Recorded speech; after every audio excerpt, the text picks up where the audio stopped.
JJP के प्रदेशाध्यक्ष सरदार निशान सिंह जी हमारे साथ मौजूद है, बातचीत करेंगे इनसे। निशान सिंह जी, जो किसानों का मामला है, लाठीचार्ज का मामला है, इस मामले पर आपका और पार्टी का क्या स्टैंड है? हमारा स्टैंड बहुत क्लियर है।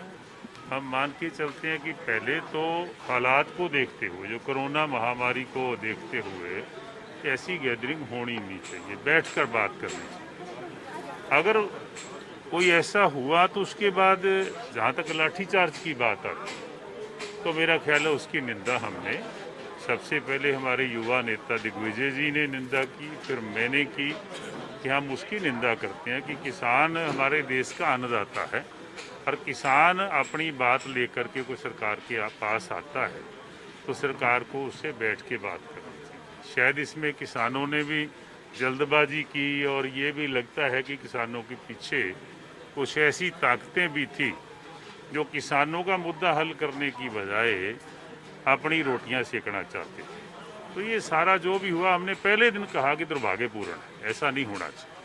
3 अध्यादेश जो केंद्र सरकार ला रही है, उस पर क्या कहेंगे आप? तीनों ऑर्डिनेंस के ऊपर दोनों पार्टियों की हमारी बैठक के माननीय मुख्यमंत्री जी की अध्यक्षता में मीटिंग हुई। उस पर पूरी तरह से चर्चा हुई कि एमएसपी जो है वो प्रभावित नहीं होनी चाहिए, एमएसपी कंटिन्यू रहनी चाहिए। इस बात को लेकर के चर्चा भी हुई और उसको मान के चलें कि यूनियन एग्रीकल्चर मिनिस्टर ने आश्वासन भी दिया है कि वो लागू रहेगी, उसके ऊपर जो है ना कोई बिट नहीं होगी। तो फिर मेरा ख्याल है कि विश्वास करना चाहिए। देवेंद्र बबली विधायक हैं जेजेपी के, उन्होंने जिस प्रकार दुष्यंत जी के नेतृत्व को चुनौती दी है और कहा है कि 7 विधायक 8 विधायक उनके साथ हैं। कई बार बेटा भी बाप को चुनौती दे देता है, घर की समस्याओं को लेकर के ऐसी चीज़ें हो जाती हैं, लेकिन ये पूरी तरह से इंटरनल मामला है पार्टी का और हम इसको सारे को हल कर लेंगे। को देवेंद्र बबली जी की नाराजगी का आखिर क्या कारण, आप क्या मानते हैं? आप पार्टी के मुखिया हैं। मैंने आपको कहा ज़्यादा बारीकी में ना जाएं तो ये किसी भी रिश्तों में, बाप बेटे के रिश्ते में, भाई भाई के रिश्ते में भी ऐसी कड़वाहट कई बार आ जाती है और उसको परिवार बैठ के दूर कर लेता है। क्या ये मामला अनुशासनात्मक हीनता का नहीं बनता?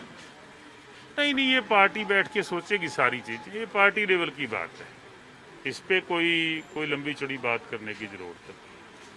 लाठीचार्ज जो किसानों पर हुआ, उस मुद्दे पर अगर देखा जाए तो हरियाणा के जो होम मिनिस्टर हैं उनके और जेजेपी नेताओं के बयानों में फर्क आ रहा है। आज चलो, ऐसा मैंने नहीं सुनी ऐसी बात कि उन्होंने क्या कहा है इस मामले में, लेकिन हमने तो अपना वर्जन क्लियर कर दिया कि किसान जो है वो देश का अन्नदाता है, उसका हम आदर करते हैं।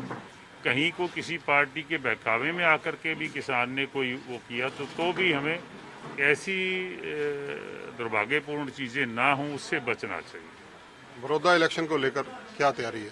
पूरी तरह से गठबंधन की तैयारी है और जब भी चुनाव आयोग तारीख घोषित कर देगा तो गठबंधन बैठ करके उम्मीदवार का फैसला करेगा। कांग्रेस जो है इस मुद्दे पर विशेषकर अगर देखा जाए, किसानों के मुद्दे पर काफ़ी आक्रामक नज़र आ रही है। ये कांग्रेस तो किसानों के पीछे खड़ी होकर के उनको प्रोवोक करती है, खुद लड़ाई लड़ने की बजाय, खुद को बात कहने की बजाय किसानों को प्रोवोक करके उनको सरकार से लड़ाना चाहती है और हम ऐसा नहीं होने देंगे। हम किसानों की पैरवाई करेंगे। तो ये है निशान सिंह जो कि जेजेपी के प्रदेशाध्यक्ष हैं। इनका कहना है कि किसानों की लड़ाई जेजेपी हमेशा लड़ती आई और आगे भी लड़ेगी। कैमरामैन सुनील के साथ चंद्रशेखर धरनी, पंजाब केसरी टीवी, चंडीगढ़।